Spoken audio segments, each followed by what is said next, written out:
What do you know about personal branding? I mean, sure, we all have this general idea or awareness for what it means, but what do you really know about it? For example, how do you go about doing it within a corporate structure? And why is it so important to do so? What are the modern day do's and don'ts of navigating this digital landscape from a personal branding perspective? Now, if you had any uncertainty of those questions that I just asked you, you owe it to yourself to lean into today's episode. I've got this great guest lined up for you. Her name is Aliza Licht, and she is a personal branding expert. Now, you might have caught her as an on-air talent in places like The Today Show, Good Morning America. She's also been a special contributor to platforms like Forbes, Fast Company, Harvard Business Review, and the list goes on. And I might add, she's also a best-selling author on the topic. So yeah, she knows her stuff. But I've been going on and on about her. I think it's just about time to get into this actual episode. I'm so eager to share it with all of you. So why don't we launch into things?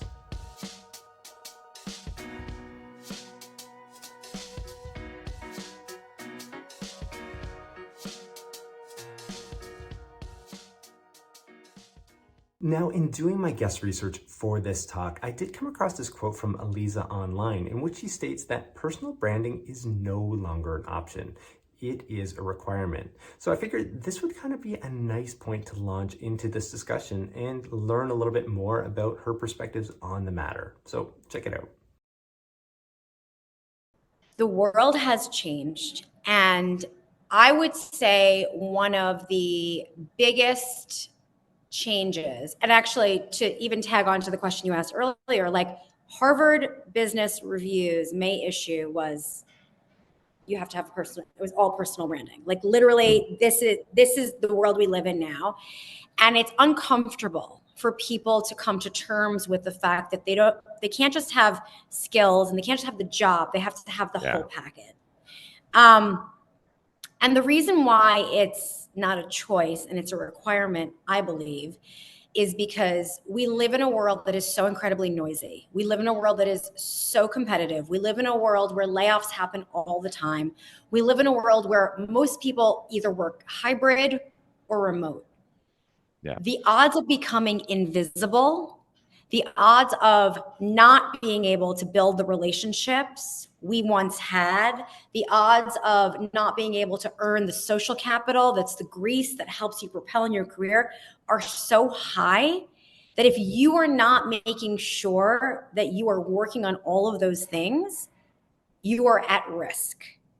And I think it applies to any industry, any age, any function, because people are consuming you regardless. You don't have to sit there and declare like, I'm going to go make a personal brand now. It's like people already have an opinion about your personal brand.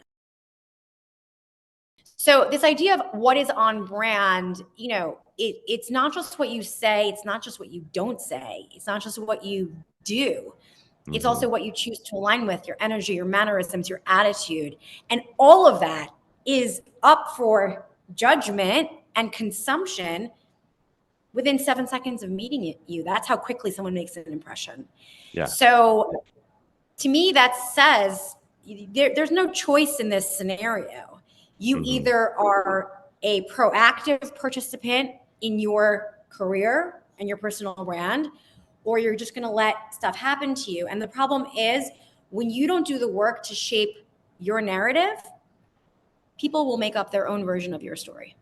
Okay, well, next up is something I want to share in relation to a feeling or sentiment surrounding personal branding for a lot of people, which is this sort of like cringy element to it. Like, how do you go about doing it without it feeling so ick, right? Well, here's a clip of Aliza speaking to that point. And in the book, I spend a lot of time helping people get comfortable with the idea of sharing their wins in a way that signals to their network that they are moving up, that they are accomplishing, while at the same time not alienating. And I think that's a really important distinction, because no one wants to see someone just talk about themselves all day and how amazing they are. That is not the goal here. The goal is to really be strategic in the way you're communicating. The point of this is not to just talk about you The point is, my entire content strategy is usually in service of those who are watching or reading. So if I can share a learning or a tactic or something related to personal branding or marketing or social media, whatever it is, topic du jour, then I'm putting it out there. I'm a voice. I'm putting it out there, but I'm hoping that someone else benefits from it.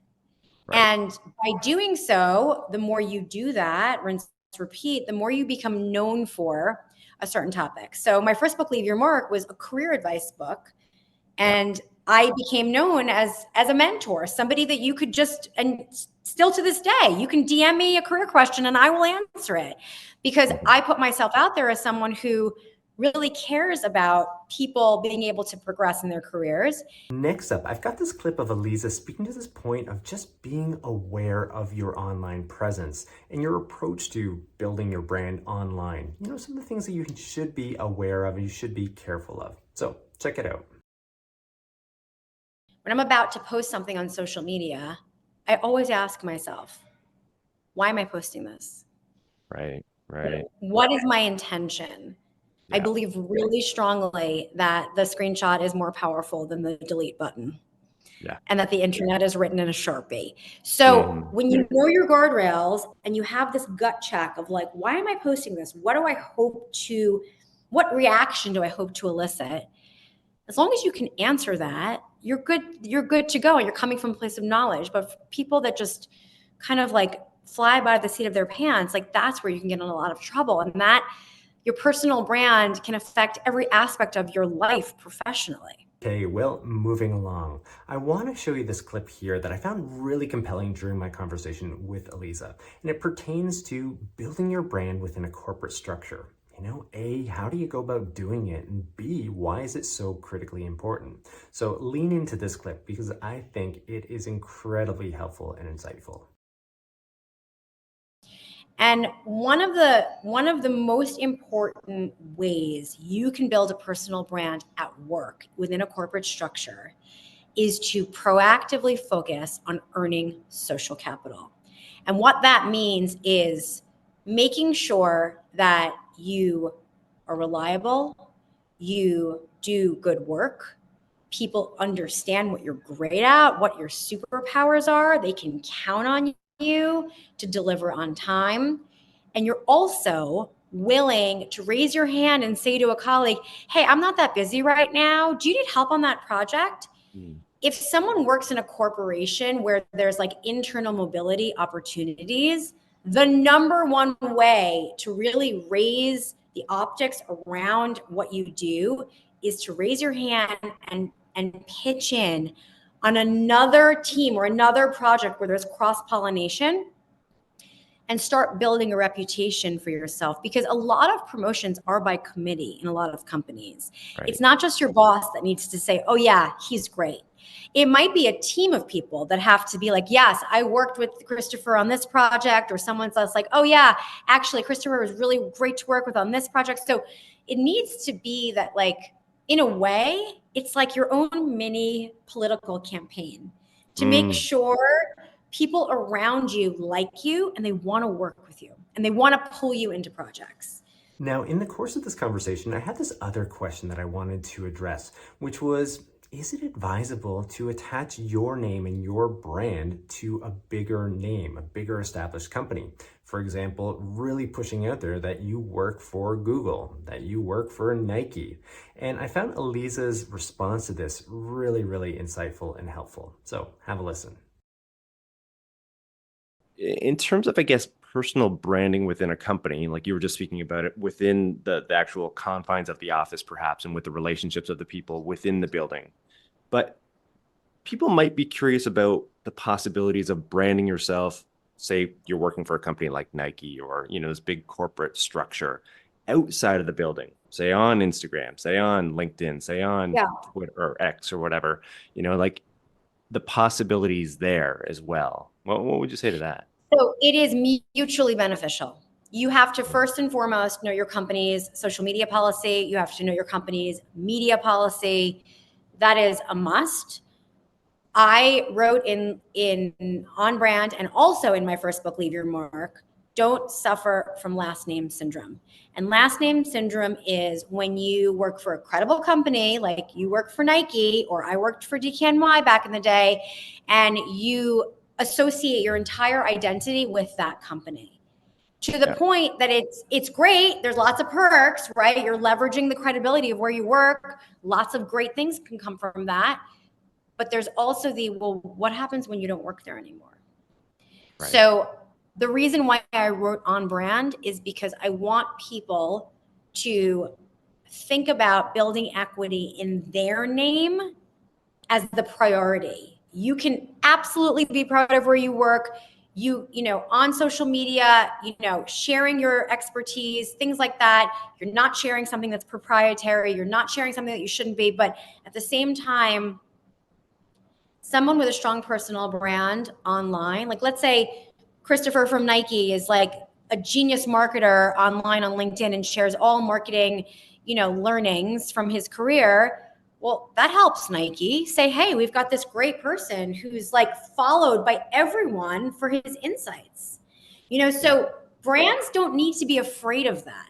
That when brands start to get threatened, you have to really think to yourself, am I being squashed as an individual? Because you know what? My name's not on the door.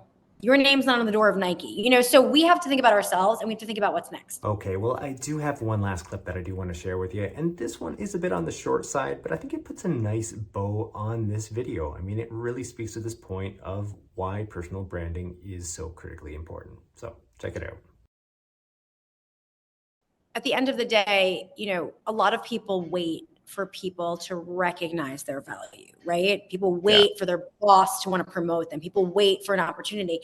And the truth is that so much of that is dependent on how we actually steer that ship. So that's why if you've done that work, which is what I help you do in my book On Brand, if you've done that work, then you are giving people the tools to be able to essentially be your publicist. Well, as mentioned, I think this might be a nice point to wrap up this video. But as I mentioned earlier, if you enjoyed this one, go check out the full-length audio version. It runs about 42 minutes or so, and it is chock full of more insights, more actionable steps that you can take to start building your brand. And hey, you can find this episode wherever you access your podcast. Just do that search for Life as a ... And really quickly, as I mentioned off the top, you might have thought I forgot about this one. I didn't. I really would love that like or subscribe. It's the best way to let this algorithm know that this content matters. It should be shared and put out to more people. All right, well, I do look forward to releasing the next episode. I'll have a new profession covered coming at you right next week, so don't miss it. We'll see you then.